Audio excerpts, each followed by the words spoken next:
Right now, without thinking about it, you're leaking salt water from about 2 million tiny holes in your skin.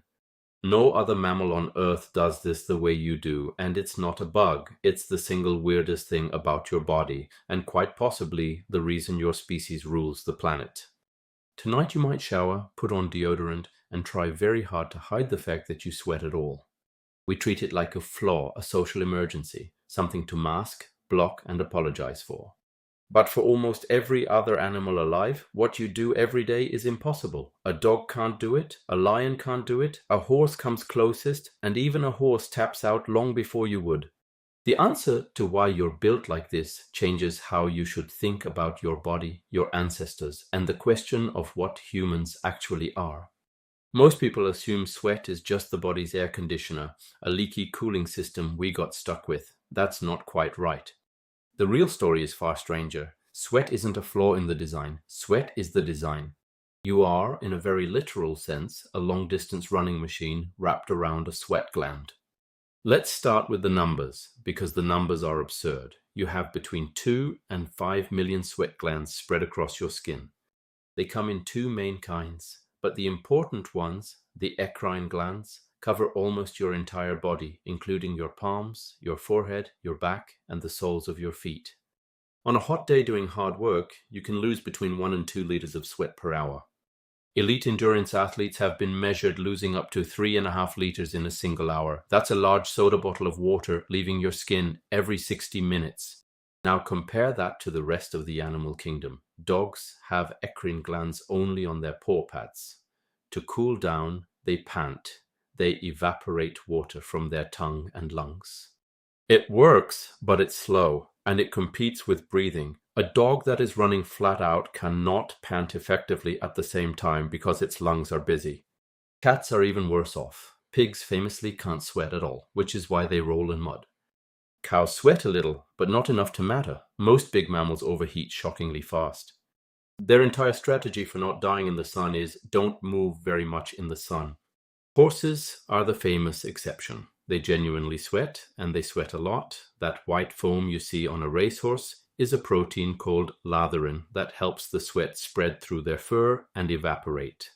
But here's the catch. Even a horse, the gold medal sweater of the animal world besides us, overheats faster than a trained human over long distances. In the annual Man versus Horse Marathon held in Wales since 1980, runners race horses over 22 miles of hilly terrain. Humans have beaten the horses outright more than once. On a cool day, the horse usually wins. On a hot day, the math flips. So how did you end up with skin like this?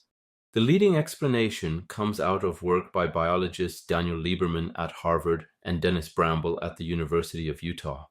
In a famous 2004 paper in the journal Nature, they laid out what's called the endurance running hypothesis. Their argument, roughly 2 million years ago, on the open savannas of Africa, our ancestors in the genus Homo started evolving a very specific package of traits. Long springy tendons in the legs, big gluteal muscles, a neutral ligament in the neck to stabilize the head while running, arched feet, short toes, and critically, naked skin packed with eccrine sweat glands. None of this makes you a good sprinter. A chimpanzee can outsprint you. A house cat can outsprint you. What it makes you is a freakishly good long-distance mover in the heat. You can jog at a moderate pace for hours while shedding heat through your skin faster than almost anything else with legs, which sets up the kill, and this is where the story gets wild. There's a hunting technique called persistence hunting, and it's exactly what it sounds like. You pick a large animal, an antelope, a kudu, a wildebeest, and you simply chase it. Not at sprint speed, at a relaxed jog. The animal bolts way faster than you and disappears. You follow its tracks, you catch up, it bolts again, you jog after it again and again in the hottest part of the day for hours. What's happening physiologically is that the animal cools itself by panting, which only works when it stops moving. Every time you force it to run, its core temperature climbs. Your core temperature, meanwhile, stays stable because you're a walking radiator with 2 million leaks. Eventually, the antelope cannot take another step. It collapses from hyperthermia. You woke up and finished the hunt with a spear or a rock or your hands. This isn't speculation. Anthropologist Louis Liebenberg spent years in the Kalahari desert documenting sand hunters performing persistence hunts in real time. He recorded chases of kudu lasting 2 to 5 hours, covering 20 to 30 kilometers, in temperatures above 40 degrees Celsius. The hunter would return with the animal, no bow, no dogs, just sweat, patience, and tracking. Lieberman and Bramble argue this is plausibly the original human hunting method, older than the bow, older than the spear thrower, maybe older than language as we know it. Now layer in one more piece. You're not just sweaty, you're also nearly hairless. Almost every other mammal is covered in fur, which traps a layer of warm air against the skin and slows evaporation. Somewhere along our line, we lost most of that fur. The skin biologist Nina Jablonski at Penn State has argued that the loss of body hair and the explosion of sweat glands evolved together as a single cooling system. Naked skin plus eccrine glands equals an evaporative surface that no fur-covered animal can match. The price was sunburn, which is probably why our ancestors then evolved darker, melanin-rich skin in parallel. Sweat is the reason your skin is the color it is. Sweat shaped your face, your legs, your scalp, the hair on your head, which stayed because it shields your brain from overhead sun while leaving the rest of you free to dump heat. Here's the twist most people miss. We tell the story of human evolution as a story about brains, big brain, tools, fire, language. But brains are metabolically catastrophic. Your brain alone burns about 20% of your calories. To run a brain like yours, you need a lot of meat. To get a lot of meat before you had advanced weapons, you needed a way to reliably kill animals bigger and faster than you. Sweat was that way. The brain you're using to watch this video may exist because 2 million years ago, your ancestors could outsweat a kudu. Which means the thing you spend money to hide, the damp shirt, the slick forehead, the smell, is the closest thing your body has to a superpower.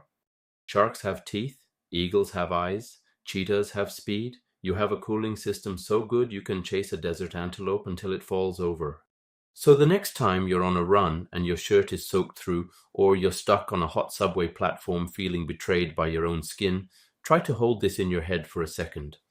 Those 2 million tiny holes are not a malfunction, they are an inheritance.